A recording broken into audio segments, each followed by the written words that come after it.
Welcome to the Feel Your Best Formula podcast. Are you over 40 and tired of struggling with your weight, dieting, and constantly feeling like you're starting over with nutrition and fitness?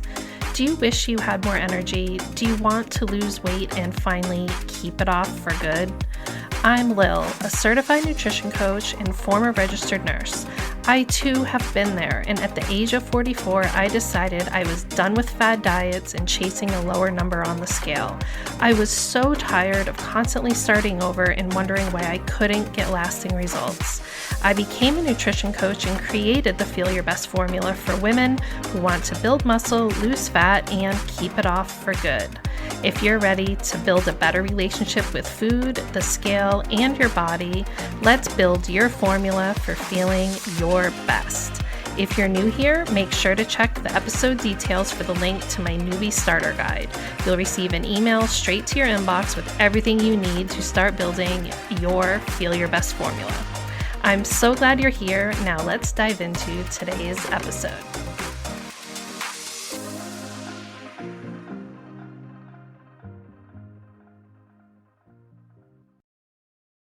Hey, welcome to episode 33 of the Feel Your Best Formula podcast. I'm Lil, and today we're going to talk about something that I think needs a bit more discussion. It isn't talked about a whole lot, but it can have such a huge impact on your ability to succeed with your health and wellness goals.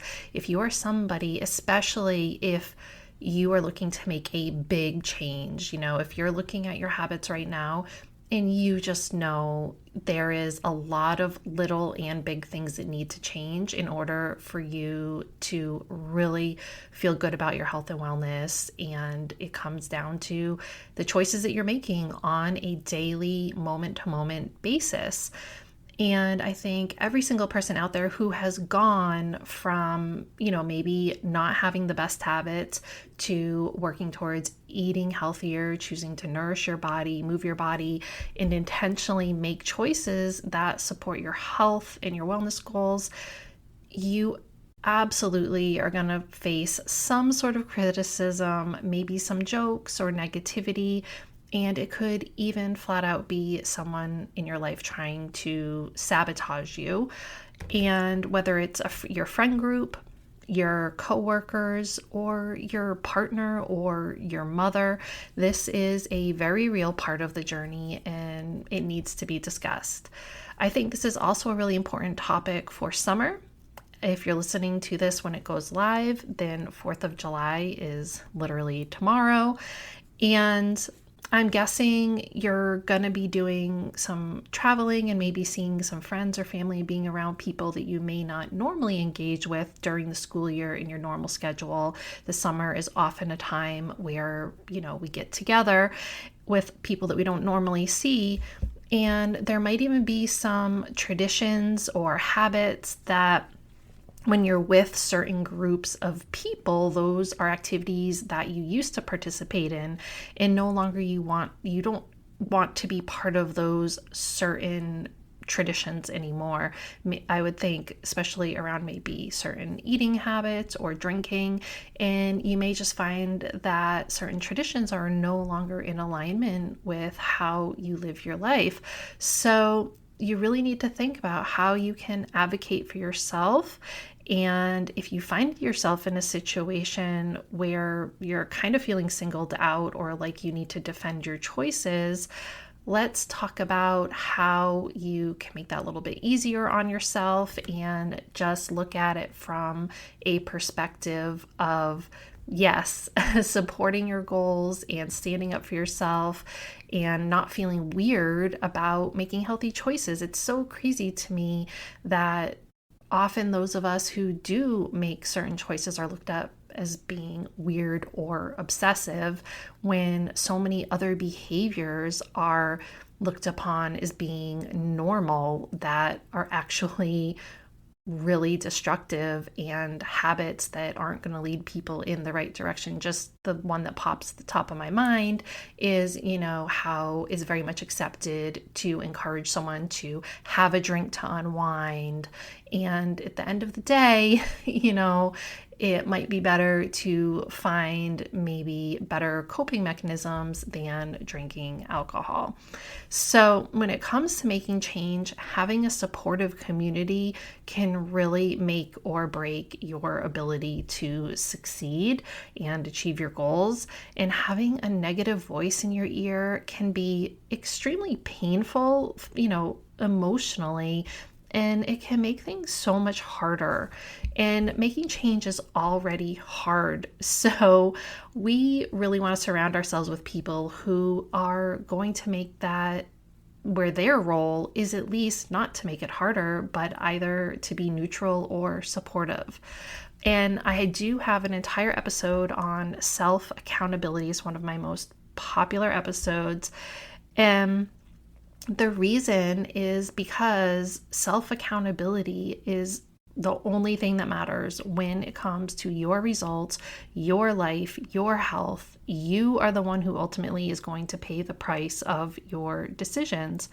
And having an environment, and that includes the people that you're around, that support your choices, just makes it so much easier to hold yourself accountable. If you're surrounded by people who are extremely negative about your healthy lifestyle choices, then I hope this episode can empower you to stay true to your goals and that you do not give up just because these people are not supporting you. So let's just start with this. And it's just a fact that no one who values a healthy lifestyle for themselves will ever give you a hard time for trying to better yourself and build healthy habits. No one that has made that change for themselves and truly understands how empowering it can be, how difficult it can be, and what that experience is like. Some of the people that I know that are the most passionate about, healthy habits and having a healthy lifestyle are people who were extremely out of shape and overweight, and they just know how much better they feel. So the people who have healthy habits are never going to put you down or make you feel bad about your choices.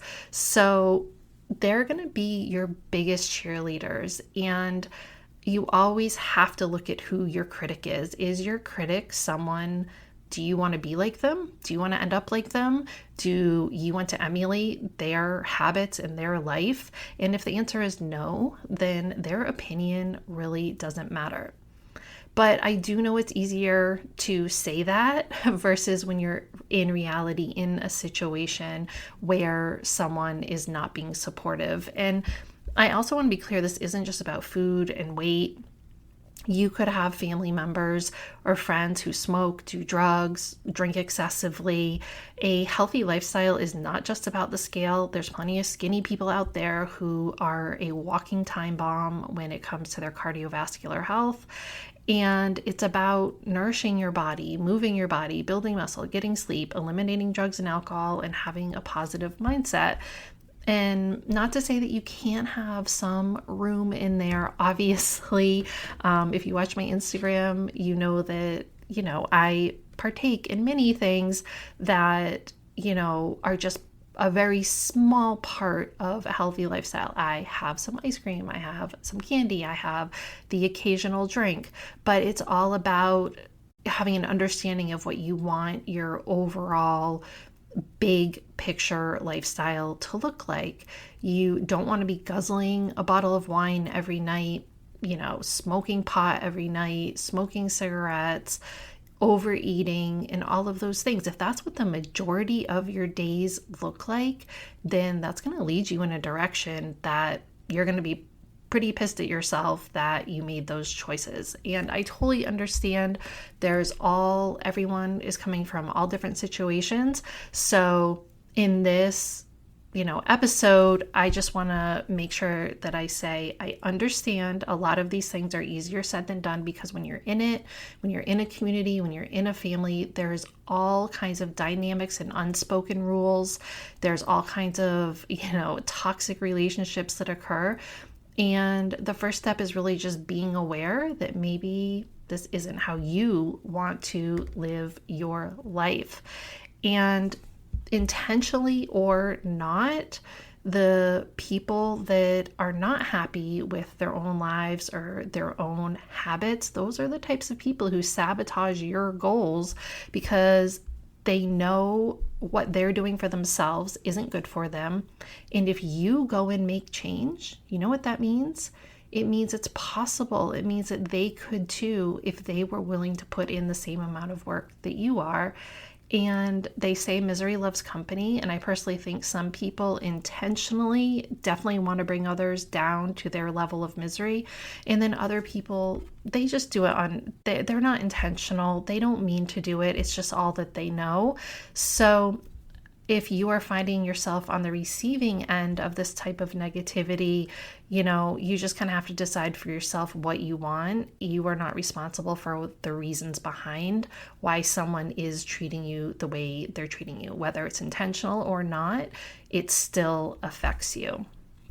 So if someone else is sabotaging their life, that's their life. It should not be a reason that you do not take care of yourself, and someone else's opinions should not be an excuse for you not to ultimately live the life that you want to live. And I think I've mentioned it before, but I've seen it time and time again when I was a Beachbody coach, where some of my customers would make some really great change, losing a bunch of weight, making some really great strides, feeling really good about themselves.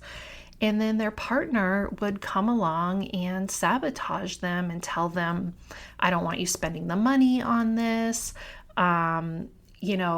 Let me treat you to this dinner that, then throws them off track and stuff. And it was something that I saw in real time. And of course, it's not my place to interfere or anything like that, but I just truly saw how dysfunctional some relationships could be when, at the end of the day, if someone truly loves you, then in my opinion, they should be supporting you to be your healthiest self physically and mentally. And on the complete flip side, I saw so many partners jump in, join in the healthy habits of, the partner who started first and just make it a team effort, which really is a truly beautiful thing. But unfortunately, not everyone is like that. And I think that can be a really, really hard situation to find yourself in. So if you're in that type of situation, I hope that this episode can give you some food for thought and maybe some action steps. So let's talk about it. How to stay motivated when your friends and family are not on board. So first of all, the most important thing is I've learned over the past few years is having boundaries. If you are looking for a way to start setting boundaries and learning about how important boundaries are, I cannot recommend enough a book by Nedra Tawwab, and her book is all about, it's called Set Boundaries, Find Peace, and I'll link that in the show notes. But I think so many of us were raised in situations where we just accepted harmful, toxic behavior, made excuses for the family members who treated us poorly, and felt guilty going against the wishes of our family members who had those strong personalities. Sometimes in a family, you just have that one person that sort of makes everyone else kind of miserable. And when you grow up in that, you kind of just learn to appease them and let go of your own wants and needs for the sake of keeping that person happy. And in her book, Set Boundaries, Find Peace, it talks a lot about that dynamic and gives you some really great ways to handle it. So if you are someone who struggles with going against your own best interests, trying to please other people, if you're a people pleaser, then I would definitely recommend reading it. Setting boundaries and protecting your peace requires, number one, an awareness. You have to be aware that you're actually harming yourself by allowing other people's opinions to interfere with those promises and those goals that you have to yourself. And it's highly possible you don't even realize you're allowing someone else to control you because it's just your default pattern of behavior and how your family has always functioned. And sometimes it takes getting away from your family a little bit and surrounding yourself with people who don't act like that to realize that, hey, this is pretty messed up. And 2, you have to make a decision on what your boundaries actually are. And 3, accept that you're probably going to piss off the people who don't like that you are putting up boundaries. It's really important to remember that the only people who are going to get angry at you for putting up boundaries are those who benefit from crossing those boundaries. Does that make sense? So the only people who are going to get angry when you put up boundaries are the people who benefit from crossing that line. And to be honest, putting up boundaries only works if you stick to it 100% of the time. And from my personal experience, the people who don't like your boundaries can make it very, very ugly for you to stick to them. And there's a lot of manipulation that can go into that. And if you cave in, that means that they win and you end up right back where you started. And I think it's also important to remember that a decision to protect your mental health can lead down a road where you may realize you do have to cut ties with some people to protect your mental health. And let's be honest, like I said, if someone says they love you, but they are unsupportive, they put you down or downright sabotage you when it comes to your health and wellness, then that is not love. They've probably got some issues that they need to work on within themselves, but anyone who truly loves you wants the best for you. Even if they aren't ready to do the work for themselves, they should still be cheering you on because you are ready to do that work. And I would also be remiss if I didn't add in here that getting some therapy for yourself can also be a really great idea, because you're here to work on yourself, and a therapist can be a great part of your team cheering you on to make that change and build those new habits and create that personal growth that you desire. Okay, so number 1 is all about boundaries. Number 2, here we go. So what we're talking about here is your immediate family and friends. They are not personally interested in working out, eating healthier, or making any of those changes. So now what? Because having social connection, having community, that's really important for your mental health. So do you just have to do all of this alone?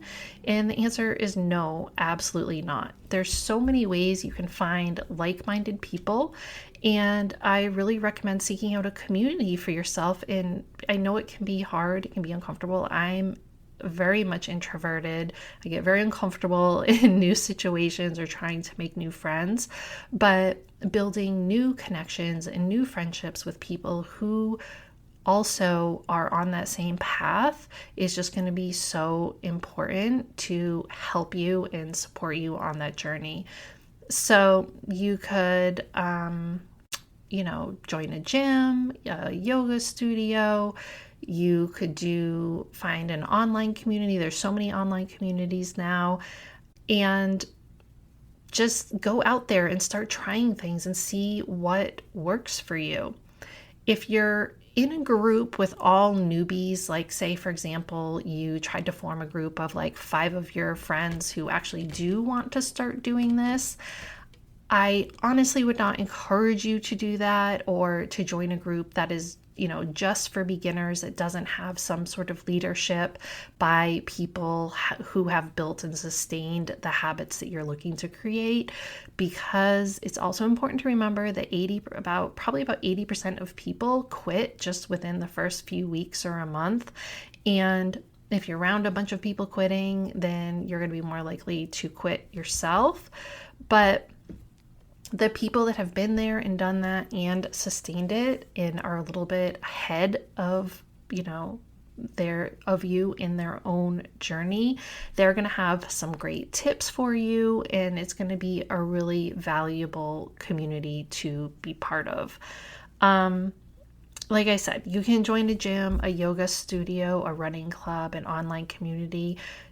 try out and see what works for you. Make sure it works for you both logistically. Can you literally, if it's a in-person thing, is that something that you can go to? Or, do you need to do an online type of thing where you're going to have check-ins and you're going to be checking into a group or having one-on-one coaching, things like that. And also make sure it works for you mentally. I personally have tried a few things in my day. Like I tried a CrossFit style thing and it was not for me. Like there tends to be a certain mentality or personality of the group as a whole. And I just found that particular one that I went to was not right for me. Not to say that another one wouldn't be the best fit for me. But I had found a great community when I went to our local Y and just had like a really great group of women there. And then I found a great group of women, and that's why I had become a Beachbody coach initially, because I just fell in love with the idea of an online community. And I still have wonderful close friendships with the people that I met 9 years ago within an online community. So you can build relationships. You just have to be open to putting yourself out there and also realizing like, hey, this may not be for me, so let me move on and try something else. But if you're serious about finding community, it can be a game changer for, being able to stick to it, feeling like you're not alone, and really helping you feel good about the whole process. So finding a community, really important. And, you may find at the end of the day that you just are no longer having quite as many things in common with that group of friends that are still, kind of doing the same thing, and you've kind of moved on, and maybe you want to join a running club and go for a run after work with your running club when, your old friends from work are going out for drinks and dinner and stuff like that. And you just may find that you're spending a little bit less time with those people that you used to spend a lot of time with. And I'm just telling you, that's okay. We are meant to grow. We are meant to change. And some relationships have a short-term, time in our lives when that's where they were meant to fit. And as you move on, you may kind of leave behind some relationships, and it doesn't need to be anything dramatic or anything like that. It's just, how life is sometimes. So not feeling guilty about that either, and being excited about where you're going and appreciating where you've been. So if you really want to stay motivated and keep going, having that right environment physically and mentally is really going to make it easier. So now we're going to talk about more of your physical, your logistical environment.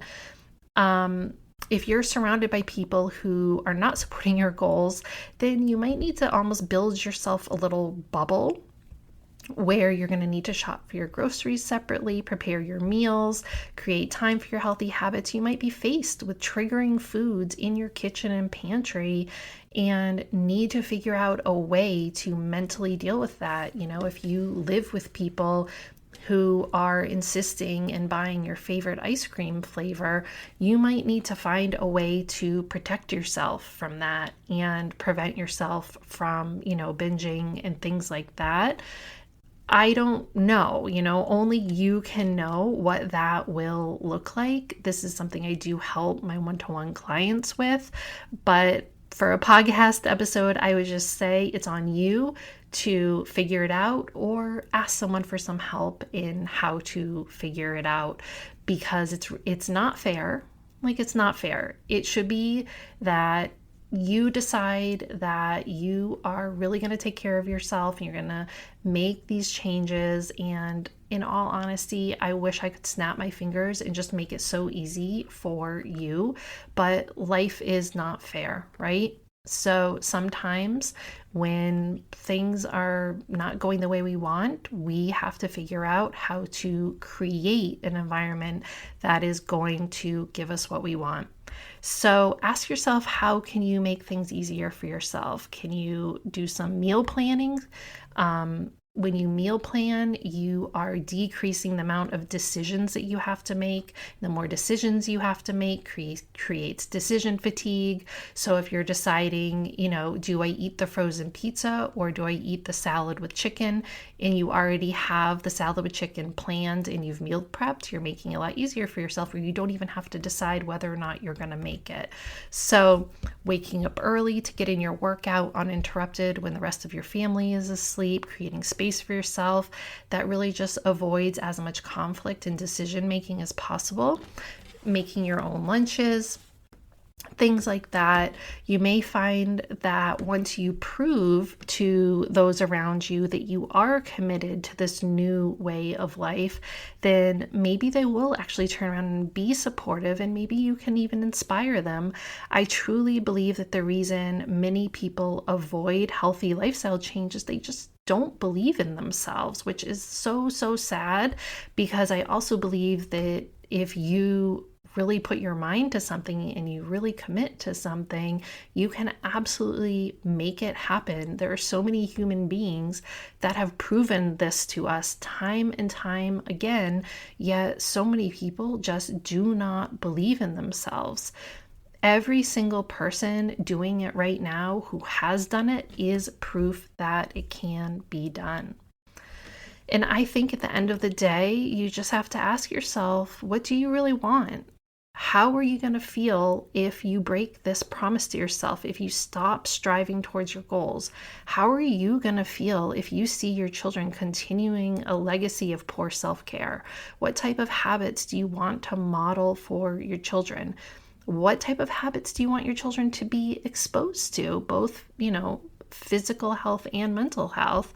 And the truth is, it is much easier to walk through life just doing what everyone else is doing what the people around you are doing, and, not making a fuss, not trying to do anything differently.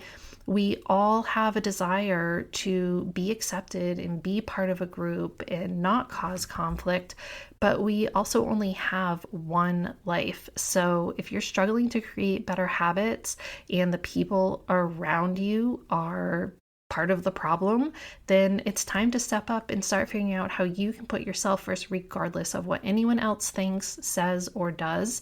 And remember, no one that has been successful is ever going to stand in your way, sabotage you, put you down, make fun of you. They are going to be the ones who cheer you on. So it's up to you to find those people. And it's only those that have their own inner issues, their own problems, the ones that, don't believe in themselves and are just going to stay stuck where they are. Those are the people that are going to make things harder for you. And I believe in you. I know that you can do whatever you put your mind to.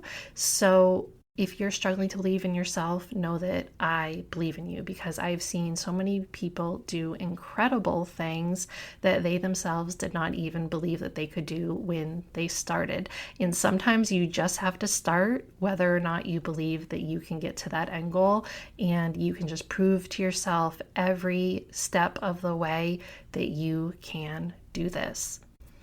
Okay, that is it for our episode today. Thank you so much for listening. I hope that you have a great 4th of July and that you are surrounded by people who support you, and that maybe you can look at things a little bit differently and feel a little bit more empowered if you do feel a little bit alone in your journey towards healthier habits. Thank you so much for tuning into today's episode of the Feel Your Best Formula podcast. If you haven't already, make sure to check the episode details for my new listener starter guide, and any additional resources mentioned in the episode can also be found in the show notes on my website. You can always find me on Instagram at Macros with Lil, and for more healthy lifestyle tips, recipes, and information on my one-to-one and group coaching services, make sure to check out my website. All the links can be found below. If you know someone else who is ready to start building their formula for feeling their best, please share the love and send them a link to the podcast. I hope you found today's episode helpful, and I'll see you back here next week for a brand new one.